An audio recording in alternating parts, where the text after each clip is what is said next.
Канал «Автозакордон зимой и летом» приветствует вас. Мы уже были в прославленном Гоголем городе Миргород. Но поскольку канал «Автозакордон зимой и летом» стремится узнавать что-нибудь новое все время, мы сейчас в городе Новомиргород. Причем это город не просто город, он был столицей Сербии. Но поскольку он не Миргород, а Новомиргород, он был столицей не Сербии, а Новой Сербии.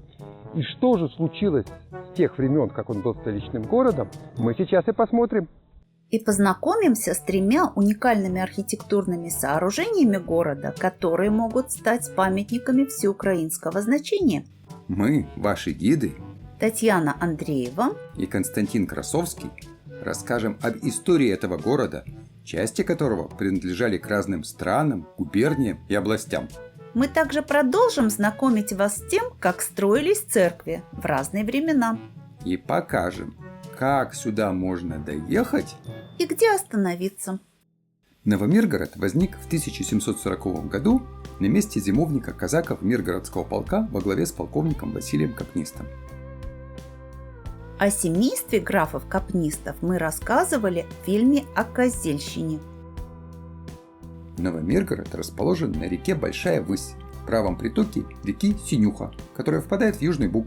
При этом на северном берегу был город Гуляйполь, о котором мы еще расскажем. В 1751 году к российскому посланнику в Вене обратился полковник австрийской службы Иван Хорват с просьбой о разрешении ему и другим сербам поселиться в Российской империи. Речь шла о сербах, называемых граничарами, использовавшихся Австрией для охраны ее границ от турок по казачьему принципу. Несмотря на то, что за охрану границы их освобождали от налогов, православные сербы решили, что им негоже жить в католической стране. Императрицей Елизаветой Петровной было объявлено Хорвату в ответ на его просьбу, что сколько бы из сербского народа в Российскую империю перейти не пожелало, все они, как единоверные, в службу и подданство приняты будут. После прибытия приглашенных сербов Новомиргород с 1752 года стал центром управления Новой Сербией, как военно-административной единицей. Для защиты были возведены земляные укрепления, а на бастионах установили орудия. Также здесь проживали и вышедшие из Османской империи черногорцы. Западная часть города до сих пор называется Черногорией. И здесь есть улица Черногорская. Но если вам интересно познакомиться со страной Черногории, приглашаем посмотреть наши видео о ней. Екатерина II отметила, что на переселение сербов и на оборудование пунктов для них за 10 лет было потрачено 700 тысяч рублей. В 1764 году Новая Сербия вошла в состав созданной Новороссийской губернии.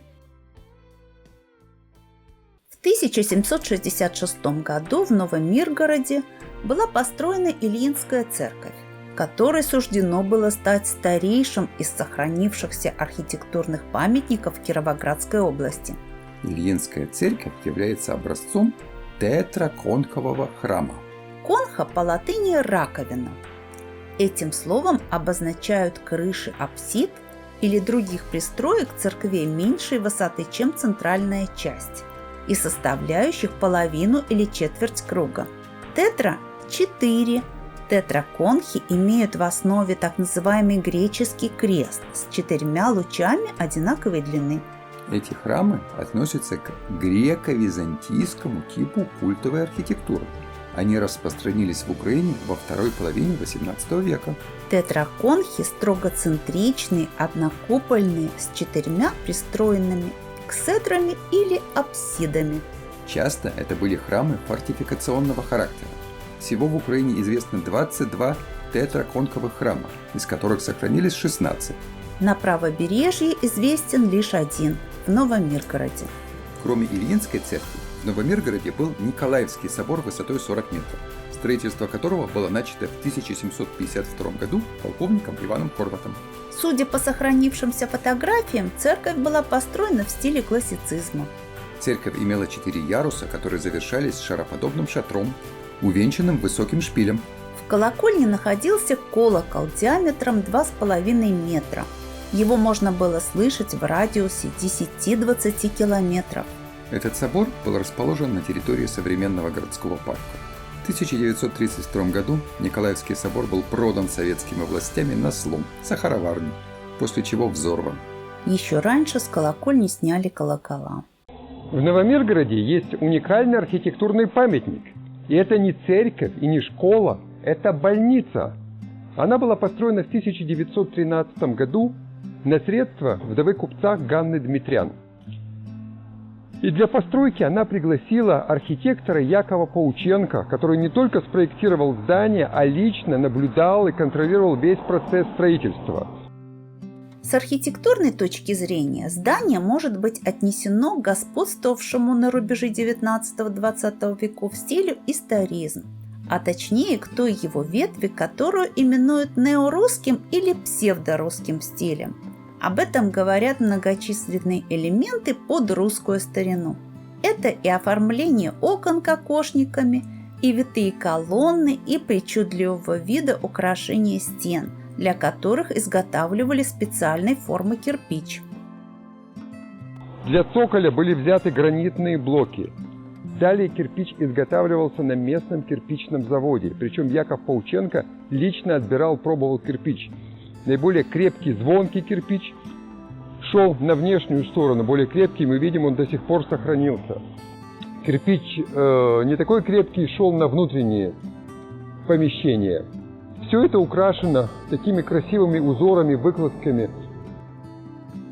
Обслуживалась больница на средства, оставленные Анной Дмитрян в банке. Процентов с 300 тысяч рублей было достаточно, чтобы оплачивать работу врачей и персонала, а также лекарства и продовольствие для больных. Больница состояла из комплекса зданий: лечебного корпуса, здания главного врача, электростанций и еще нескольких хозяйственных корпусов. Сейчас только бывший дом главврача заселен. В нем расположилась налоговая инспекция. К сожалению, сейчас эта больница находится в таком заброшенном состоянии. Не знаю, можно ли ее использовать как медицинское учреждение, но здесь можно явно сделать туристический объект всеукраинского значения. В центре Новомиргорода озеро, которое, впрочем, видно только на карте или сверху, а рядом с ним разнообразная растительность. А вот здесь растет хмель. По-английски он называется хоп. И в известной песне Пола Маккартни жителям Украины слышалось, что он поет хоп, хей хоп. То есть хмелю мы хмелю. Но оказалось, что в оригинале там он просто пел хо, хей хо. А это растет вот тот самый хмель. В центре города ухоженный парк со стадионом, детскими площадками и подстриженной зеленой травкой. Рядом мы видим красивую садово-огородническую композицию. Здесь же памятник погибшим в годы Второй мировой войны. На углу улицы Соборности в качестве памятника воинам-танкистам, освобождавшим эти места, установлен настоящий танк. Но в Новомиргороде есть и следы другой войны – в Афганистане. В 2010 году по инициативе воинов-афганцев была открыта часовня Михаила Архангела. А в 2017 году рядом с ней установлен памятник авторства скульптора Владислава Демьона, изображающий солдата, стоящего на коленях с гранатой в руках. Надпись призывает задуматься не только о тех, кто погиб в Афганистане, но и о тех, чьи души эта война поранила и покалечила. В Новомиргороде родился князь Евгений Оболенский. Он был одним из руководителей Северного общества декабристов, и во время восстания на Сенатской площади он вначале был начальником штаба, а когда назначенный диктатором восстания князь Трубецкой не явился на Сенатскую площадь, Оболенский взял командование на себя. Когда восставших прискакал утихомировать генерал-губернатор Петербурга Милорадович, Оболенский ранил его штыком, а потом Каховский застрелил Милорадовича. После этого Оболенского заключили в Петропавловскую крепость, но не казнили, и он еще прожил 40 лет после восстания. Расположенная на северном берегу реки часть Новомиргорода до 1787 года называлась Гуляйполь. Не надо путать его со столицей Махно, городом Гуляйполе, который расположен в Запорожской области. Гуляйполь был основан задолго до Новомиргорода и есть на карте Речи Посполитой 1619 года. После русско-турецких войн 1735-39 годов Россия получила право заселять Дикое поле, то есть территорию, где потом был построен Новомиргород. Гуляйполь же остался в составе Речи Посполитой. В городе Гуляйполь находилась польская пограничная застава. О том, насколько интересным было это место, свидетельствует тот факт, что пятитомный исторический роман польско-украинского писателя Михала Грабовского, псевдоним Эдвард Таршак, называется «Гуляйпольская застава». В 1787 году город был переименован в Златополь, а в 1792 году в результате второго раздела Польши он был захвачен Российской империей. При этом Златополь входил в состав Киевской губернии, а Новомиргород – Херсонской губернии. В советское время эти городки тоже пребывали в разных областях, пока в 1959 году не были объединены в один город Новомиргород. И эти городки разделялись не только рекой, но и культурально. Златополь был польско-еврейским местечком. В 1807 году был заложен Златопольский костел непорочного зачатия Девы Марии. В 1861 году костел был основательно перестроен. Возле костела до 1970-х годов находилось католическое кладбище, которое было разрушено ради строительства на этом месте гаражей. Сам костел возвышался там, где сейчас располагаются транспортная контора и СТО, рядом с тубдиспансером. В 1809 году на месте бывшей деревянной Успенской церкви, основанной польскими князьями Любомирскими, была построена православная кирпичная Николаевская церковь. Архитектурно, как и многие украинские церкви, она эклектична. Здесь можно увидеть и элементы классицизма, и украшения в стиле барокко. В плане церковь состоит из 3 частей: центрального квадратного объема, прямоугольного притвора и полукруглой апсиды. Главный вход с западной стороны украшен 4 колоннами, которые стоят на высоком цоколе. Фото начала 20 века свидетельствуют, что над притвором церкви в досоветский период была колокольня, которую разрушили после Второй мировой войны. Нынешняя колокольня находится отдельно от здания. Это мы тоже встречали у многих церквей в Украине. Церковные службы в храме проходили до 1956 года. Затем здесь располагался краеведческий музей. По требованию верующих сооружение было возвращено церкви в 1991 году. Но большую часть населения Златополя составляли евреи. В 1865 году в городе было 5 синагог. Сохранилось фото 1930-х годов, на котором изображена деревянная синагога, построенная в XIX веке.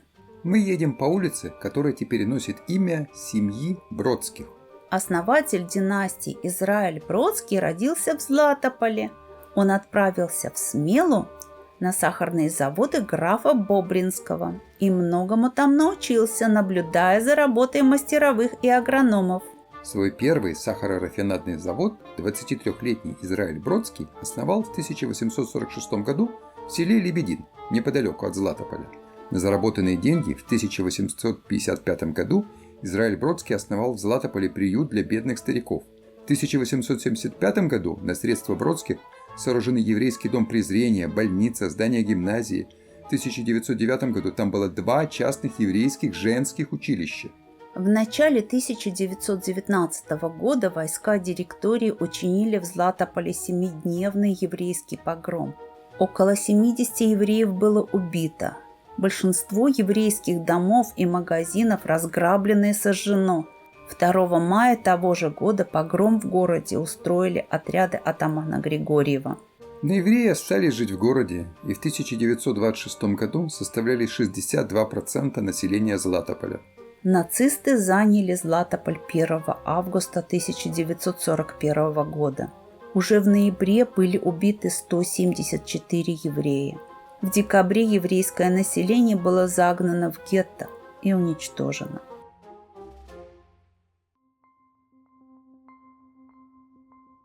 Златопольская гимназия, одна из первых в Украине, была основана в 1836 году как 4-классное дворянское училище по инициативе помещиков братьев Лопухиных, которые передали под училище здание своей резиденции. С каждым годом количество учеников увеличивалось, и старое помещение перестало удовлетворять требованиям учебного процесса. В 1885 году Златопольское училище было преобразовано в классическую мужскую гимназию, и решено было построить новое учебное помещение. Здание, которое сохранилось до наших времен, было возведено в 1885-91 годах на средства уроженца Златополя Лазаря Бродского, сына Израиля Бродского. Учителями Златопольской гимназии в разные годы были такие известные в Украине люди, как Николай Зеров, Григорий Грушевский, Борис Леташинский. В гимназии смог получить диплом, сдав экзамены экстерном, будущий глава правительства Украинской Народной Республики, писатель Владимир Винниченко. В 1920 году Златопольская гимназия была закрыта. В 1924 году в ее помещении начал действовать ликбез, а еще через год школа номер 1 имени Ивана Франко. В годы Второй мировой войны гимназия была преобразована в пересыльный пункт, тюрьму для молодежи, которую направляли на работу в Германию. Помещение серьезно пострадало. В западной части здания находилась гимназическая церковь. Вход в нее – башнеподобное сооружение, состоящее из 3 фрагментов, которые увенчивались куполом и крестом. В 50-х годах купол церкви был разрушен советской властью. Округлая часть здания, примыкающая к западному торцу, по-видимому, была алтарной частью церкви. На одной из стен сохранился крест. Новомиргородская средняя школа номер 1 работала в здании до 1989 года, когда здание было признано аварийным. После переезда в новое здание школа получила статус лицея, а через некоторое время возродила историческое название – Златопольская гимназия. Ценность здания гимназии заключается в ее эстетическом решении. Основной стиль – эклектика с элементами различных неостилей, объединенных общим названием историзм. Здесь можно увидеть и элементы неорусского стиля, например, окна в форме кокошников, и неоренессансного стиля – это башенки и пилястры. В свое время это был настоящий дворец. Ныне здание пустует и постепенно разрушается, хотя все равно имеет роскошный вид. А теперь поведаем, как мы доехали до Новомиргорода и как оттуда выехали. Мы ехали в Новомиргород вечером из Александровки. Дорога представляла собой грунтовку с насыпанным сверху гравием, поэтому быстро ехать не получалось. О популярности этой дороги говорит то, что нам очень редко попадались встречные машины. А те, что попадались, поначалу казались монстрами из фильмов ужасов. Останавливались мы в гостинице «Шанс». Это новое здание, где есть комнаты разного уровня комфорта и тренажерный зал. Видно, что есть в Новом Миргороде люди, которые стремятся привлечь в город туристов. Выезжали мы из Новомиргорода на Шпол.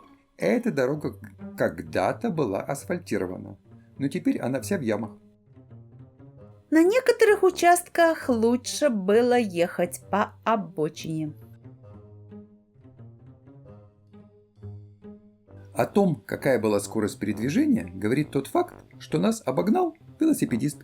Поэтому мы пока не осмеливаемся советовать тем, кто путешествует по Украине на своем автомобиле, посетить Новомиргород. Но если целенаправленно вложить средства в ремонт дорог и архитектурных памятников Новомиргорода, то этот город займет достойное место на туристической карте Украины. С вами были ваши гиды Татьяна Андреева, И Константин Красовский.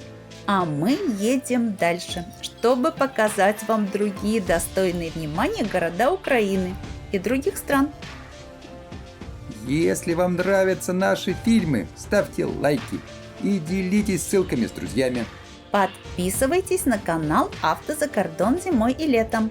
Для этого не забудьте перейти из Facebook в YouTube, где вы сможете оставить комментарии и пожелания непосредственно на странице канала. Путешествуйте вместе с нами, и вы узнаете много интересного. До встречи в следующем городе или стране.